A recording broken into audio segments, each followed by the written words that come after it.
17 বছর ধরে দেখেছি যেভাবে রামদা দিয়ে কুপিয়ে হত্যা করা হতো, শিবির বলে যেভাবে ট্যাগ দিয়ে হচ্ছে, যে কোনো সাধারণ শিক্ষার্থীকেও শিবির বলে ট্যাগ দিলে তাকে মারার একটা জাস্টিফিকেশন তৈরি করা যেত, সেসব কিছু আমরা আর দেখতে পাবো না।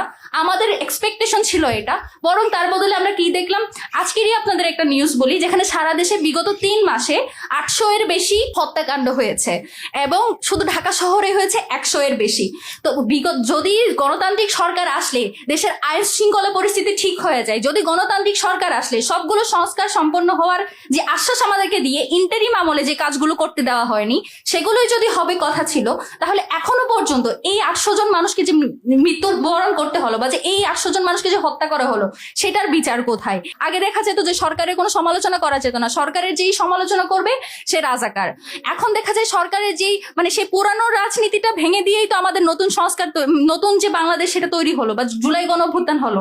আমাকে যদি সেই 17 বছরের যে দমন পীড়ন সেই কায়দাতেই যদি যেতে হয়, যদি শুধুমাত্র একটা আইকন যে হাসিনা চলে গেল, হাসিনার পরবর্তীতে আরেকজন এসে সে যদি হাসিনা যে কাজগুলো করতো সেগুলোই যদি চলমান রাখে, আমার তো হাসিনাকে দাঁড়ানোর কোনো প্রয়োজন ছিল না।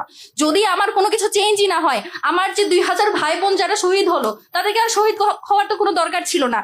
এই যে 2000 ফ্যামিলি, 2000 মানুষের যে ফ্যামিলি, এই ফ্যামিলিগুলো তো এখনো পর্যন্ত তাদের যে সন্তানের যে বিচারটা হওয়ার কথা ছিল সে বিচারও এখনো পর্যন্ত হয়নি।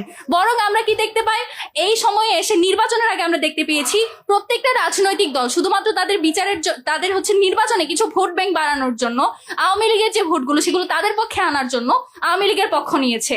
কথা ছিল ট্রুথ কমিশন গঠনের মাধ্যমে তাদের রিকনসিলিয়েশন করা হবে, প্রত্যেকের রাজনৈতিক অধিকার ফিরিয়ে দেওয়ার পক্ষে বাংলাদেশের সকল জনগণ সামনে এসে দাঁড়াবে, সকলের রাজনৈতিক অধিকার নিশ্চিত করার কথা আমরা প্রত্যেকেই বলি। কিন্তু তার মানে এই নয় যে খুন করেছে, যে গুম করেছে তার বিচার হওয়ার আগেই সে রিকনসিলিয়েশনের সুযোগ পাবে।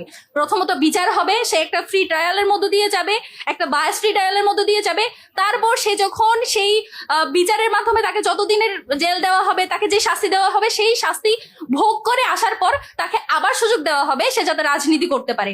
যেখানে এখনো বিচার হয়নি, যেখানে এখনো পর্যন্ত অনেক শহীদের পরিবার এখনো জানে না যে যাদের অনেক পরিবার জানে না তাদের সন্তানের কবরটা কোথায়, সেখানে যখন এসে জুলাই সনদ তো বাস্তবায়ন হচ্ছেই না, বরং আমরা যখন দেখতে পাই বিভিন্ন রাজনৈতিক দলগুলো আওয়ামী লীগ তাদের সাথে রাজনীতি করতে পারবে এই ধরনের কথা বলে বা আওয়ামী লীগের জন্য তারা সুযোগ তৈরি করে দিতে চায়, পুনর্বাসনের সুযোগ দিতে চায়, তখন তো আমাদেরকে আসলে সন্দেহ করতে হয় যে সমঝোতাটা আসলে কাদের সাথে কাদের হয়েছে।